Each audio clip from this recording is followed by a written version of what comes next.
right, good morning and welcome to our conversation with the most wonderful and our most recent, our new Associate Director, the Reverend Kira Austin Young. Kira, thank you so much for joining us today. Happy to be here. Thank you all for being here. I look forward to getting to know you better. For those of you live, thank you for joining us at this moment. And for those of you watching this recorded later, thank you for taking the time to hear some stories about this wonderful person who's new to our midst, Reverend Kira. So, Reverend Kira. Reverend David. Thank you. Give us the broadest brushstroke of sort of who you are, where were you born, and sort of the main bullet points of sort of your life up until this time. Okay, yeah. I was born and raised in Dallas, Texas. I'm a cradle Episcopalian. My great uncle, who was basically a grandfather to me, was an Episcopal priest, so we kind of had that in the family. I grew up going to an Episcopal school from pre-K through 6th grade. That was a very kind of formative spiritual and religious experience for me. I kind of say that, especially kind of being in the South, I didn't realize what a gift that education was to me. You know, we had kids in our class, like even though it was very much Christian, very much Episcopal, we did morning prayer every morning in chapel. There were kids in our class who were of different faiths, and so like one of my best friends was Muslim, and we like went to her mosque and learned about Ramadan, and the Jewish kid in our class like taught us about the High Holy Days, and and when in 6th grade when we graduated, the kind of default gift was a silver James Avery cross, but the kids of other faiths got appropriate symbols for their own faith too. So like I kind of took that for granted growing up, that there was a generosity about a generosity about interfaith dialogue that was also kind of rooted in the Christian tradition, and particularly the Episcopal tradition. From there, I went to a kind of elite all-girls school, was sort of miserable, and ended up going to, I spent the last 2 years of high school at Interlochen Arts Academy, a boarding art school in northern Michigan, to study classical voice, and thought, in that time, I was confirmed in the Episcopal Church. I grew up at this huge parish, one of the largest parishes in the church, St. Michael and All Angels, which at the time was jokingly called St. Minks and All Cadillacs. I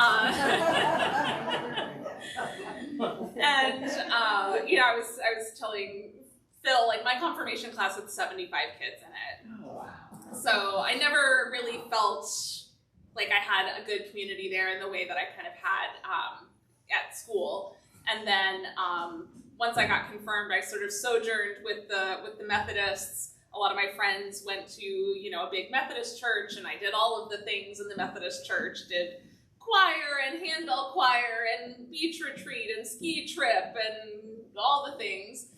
And then when I was in boarding school in Michigan, sojourned with the Presbyterians, a lovely small little Presbyterian church in northern Michigan that had it was all windows kind of around the sanctuary, and it looked out onto Crystal Lake, and so, we'd watch if the sermon was boring, you could just watch the landscape and worship God that way. And then my senior year of high school, my great uncle, who had been such an important kind of person to me, had died, and so when I went to, died somewhat suddenly, and so when I went to college in Houston at Rice University, I thought, maybe it's time to go try the Episcopal Church again. And had kind of met some of the people at the campus ministry there, whatever. And the first service, they had service at Sunday night, which is great because sleep in on Sunday morning. And the first service I went to, just like the words of the liturgy, they just like rolled off my tongue. Like I remember I was sitting next to a guy that would become a good friend of mine, and he, at the post-communion prayer, he kind of like turned to the post-communion prayer and sort of like tried to offer me the Book of Common Prayer, and I was like, no, I know it. I know this sucker. like the muscle memory of the words of the liturgy, and I was just like, okay, this is home for me. And what became really involved in that campus ministry group was, in the School of Music at Rice, and had kind of started experiencing a call to ministry when I was in high school. Just these kind of like little inklings of like, I wonder if I could do that, or looking at the pastor or the preacher, and then in being involved in the campus ministry group, I really kind of started to feel a call to ministry, and I was on the phone with my mom in the parking lot of the music school and like crying because like I didn't know if I wanted to be an opera singer anymore, and my parents had made all these sacrifices, sending me to summer programs and special schools and all this stuff, and I thought, oh my gosh, they're going to be furious at me that I don't want to do this thing that they've put so much time and money and energy into supporting me to do. And I'm crying, and I said, I don't think I want to be an opera singer anymore. And my mom says, okay, well, what do you think you want to do? And I was like, I think I want to be a priest. She was just like, okay, So, from there, obviously this is a condensed version, but started exploring the discernment process and what that might look like through my church in Houston, and ended up going to Vanderbilt Divinity School in Nashville, which actually my parents had moved from Dallas to the Nashville area before I went to Vanderbilt, and had a wonderful experience there, and then stuck around in Nashville for 14 years, and got ordained there. Served a small church outside of Nashville in a town called Lebanon, depending on who you talk to, Lebanon, and then served at the church before I came here, which is a church called St. Anne's in East Nashville, which was actually where I had done my field education in seminary. So I kind of knew them, they kind of knew me. It was a really great few years. And then followed God's wild and woolly call here. So I want to ask a little bit about that. So those of you who may not be aware, we are very lucky that a gentleman named Frank Maynard left us his home, which we were able to sell and then put money in a structure such that we could provide a full salary for Reverend Kira, as well as money for housing compensation. So rather than buying a physical building, we are able to, I wouldn't say pay all that you need to live in the city because it's egregiously expensive, but what the gift of those resources and intentions is that we have a priest here who's been ordained as long as I have. Reverend Kira is not a newbie right out of seminary. And not only has she been ordained long, she has been the equivalent of a rector for the last 8 years. And so we are incredibly blessed. And I'm so excited about the possibility and the potential. So thank you, Frank Maynard, for your gift. And don't forget that all of us have the potential to give gifts of that regard. And St. Mary's will continue in years to come. But tell us about, because I was going to ask more about your, tell us about your journey as an ordained person. What has that been more like? Honestly, it's been kind of tough. I followed my then fiance, husband, to Nashville as he was doing his residency in anesthesia at Vanderbilt Medical Center. And so I was kind of the trailing spouse a little bit. And then, when I finished divinity school, I kind of went to the bishop and I was like, I'm here, give me a job. And he was like, well, we don't really have anything for you. So I actually spent a year doing a chaplaincy residency at Vanderbilt Children's Hospital, which was a wonderful experience. And I kind of thought, gosh, maybe God is calling me to chaplaincy. I really love this work. It's very fulfilling to me, and it's also a thing that I can kind of like leave at the hospital when I go home, whereas parish work is a little bit more kind of 24/7 on call to some extent. but the bishop's office called me and they said, we think we have a church for you. And in seminary, I had long prayed, like, dear God, please do not send me to be the solo clergy person of a small church. That is, I had only grown up in large churches. It was like, I heard horror stories about these small churches, they eat you alive. Large churches will do that too. And I went and I met with the vestry of this church, and just lovely, lovely people. And, I was 27, and they were very generous with me and offered me a lot of grace. And there was as much as I did not want that to be kind of my first call, or that wasn't the plan that I had for myself anyway, let me say that. It was a really, really great call. And I got to do every baptism. I got to preach every Christmas and Easter. I got to do every funeral, it was like baptism by fire in terms of figuring out how to do things, lead vestry meetings, help craft a budget, all of that stuff was kind of on my plate. And then, but I was between a quarter and a third time compensated there. Oh, wow. Yeah. Wow. But was also doing some other writing and doing some other kinds of stuff. And then, to be honest, the 2016 election kind of broke a lot of things in the way that church was working. It was a very purple church. It was, for the area, a more liberal church, but encompassed a lot of people. I said that there was one day that I went to visit a couple and, pulled up and they had a Confederate flag flying outside of their house. And then I went to another woman who was telling me about all the postcards she was writing to her senators and stuff. So I was like, this is a hard group to kind of keep together. And that became increasingly hard.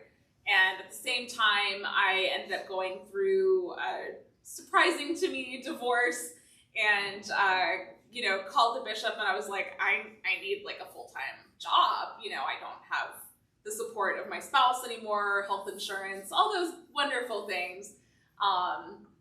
And the folks at St. Anne's, where I'd done my field education, kind of called me. The senior warden called me, and he was like, nobody knows I'm talking to you, but would you be interested in being our interim?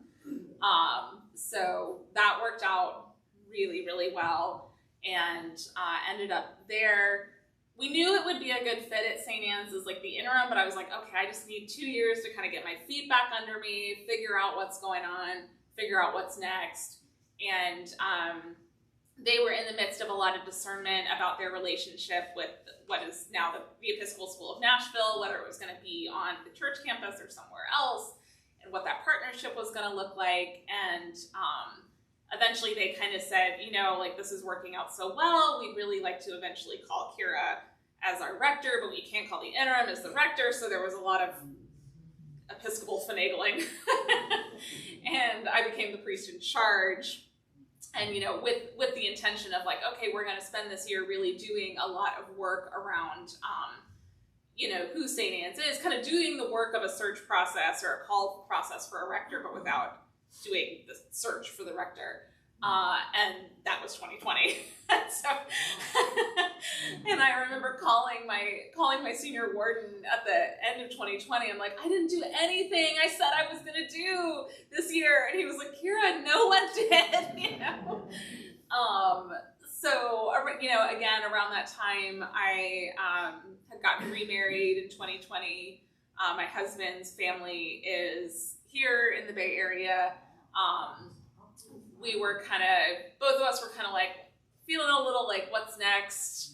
What's going on? I had a couple, I had some churches kind of be like, oh, your name was submitted as somebody who might be a good candidate for this church. And I'd be like, well, I'm not really looking, but sure, let's see what happens. And, kind of gradually started putting some feelers out, but I was also kind of well, maybe I should stay. I don't know if it's time to go. And then, our mutual friend Phil, who preached at your Reverend Phil the Duvall, Reverend Phil Duvall. preached at my installation service, if you were at that. Yeah, is a mutual friend of ours, and he said, "My friend David's looking for an associate. I think you'd be like really good, and like you do a lot of good stuff together." And I was like, "No, I don't want to move to San Francisco. I don't want to do that." And David wrote me a very convincing email. Begging email. Please talk to me. Just let's have a conversation. You know, worst comes to worst, you've made a new friend in the church, kind of thing. And I was like, yeah, let's do it. And then I was like, we got off that Zoom call, and I was like, oh no. Oh no. And long story short, now I'm here. Gracefully so, but if I may say that I don't know if you asked or I offered, but I gave her 3 different people. I gave her references Yes. of people, women that I've worked with before at different levels that she could talk to, and I just thought that was a lovely choice. So really, she was interviewing me and us more than we were interviewing her, although we did that as well.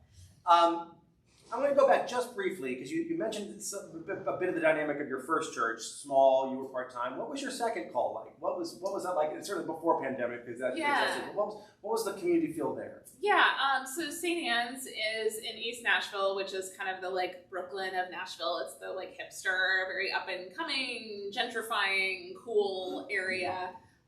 The church there, I think before the pandemic, we were averaging like 75 to 80 on a Sunday, but the community itself was, I don't know how to explain it. It was the larger community than the people that showed up in the pews on Sunday. So it was a bigger job than it kind of sounds like. But that church in particular has a fairly long track record of being one of the more progressive churches in the Diocese of Tennessee, which is notoriously conservative, particularly on like sexuality issues.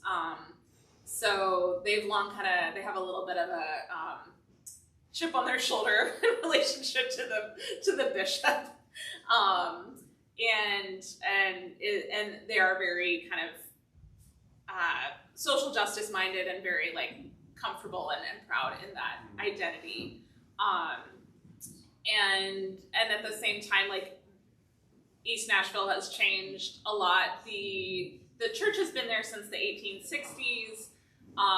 In 1998, the tornado that went through East Nashville destroyed the historic sanctuary of the church. And so, and they kind of have rebuilt, but there was always the feeling of like, when we build the sanctuary back, that was 25 years ago. So,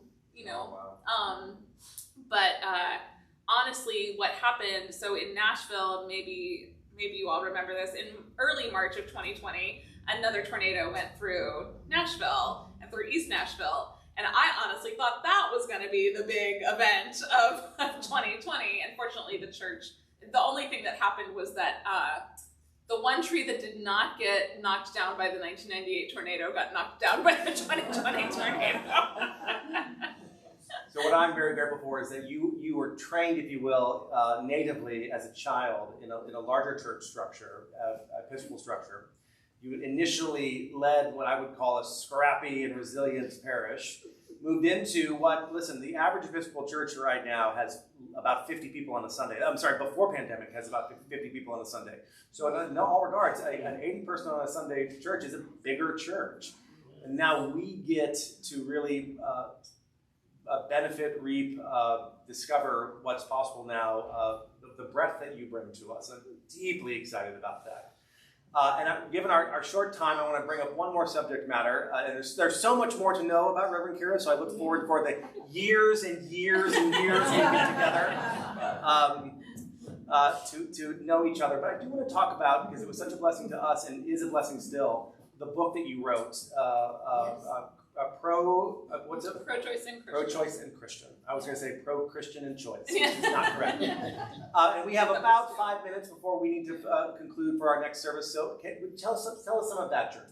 Yeah, so that happened, as I was third time at this small church.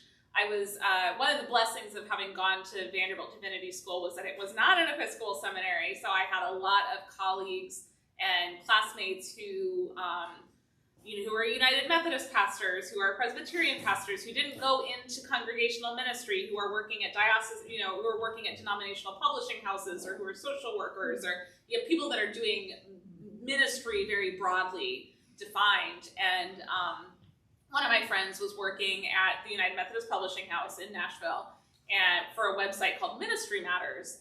And he said, could you, and it wasn't specifically a Methodist resource, it was kind of a resource for mainline traditions. And he said, could you start writing some essays for me, like 2 blog posts a month kind of thing. And I was like, yeah, that'd be great. And so he was kind of like, just write whatever you want, maybe one a month is kind of on something kind of gender related, women in ministry or that kind of thing. And I've been doing that for several months, and I thought, in this conversation around abortion, like I never really feel represented in kind of the way it gets talked about. And so I ended up writing the kind of blog post that became the book, and got a lot of wonderful feedback on that blog post, knowing the internet. But was later contacted by a editor at Westminster John Knox Publishing, who'd also gone to Vanderbilt. And she said, I read your blog post, and we've been looking for somebody to write a book that's like this. And I thought, hell no, I do not want to write a book about abortion. I do not want to be the abortion priest. My experience with writing that blog post was like enough, pushback. I did not need that in my life. I was also going through a discernment and interview process with a parish, and at the same time, and I thought, I think what's going to happen is that I'm going to get this church job, and I'm not going to get the book. That's fine. That's great. That's what I want. So put together a proposal and all that stuff, and she'd come back to me with stuff from the various committees at the publishing house. And she said, "Okay, yeah, you're writing it. It's due February 2017. Let me know if you have any questions. Here's the contract." And I was like, "Oh God, now I have to write this book." And then of course, in the middle of I was writing it with a certain idea of kind of who might win the 2016 election, and then that went differently, and so then I was like sitting in the kitchen like crying, like I don't know how to write this book, knowing with what might happen, and still managed to write it, get it in.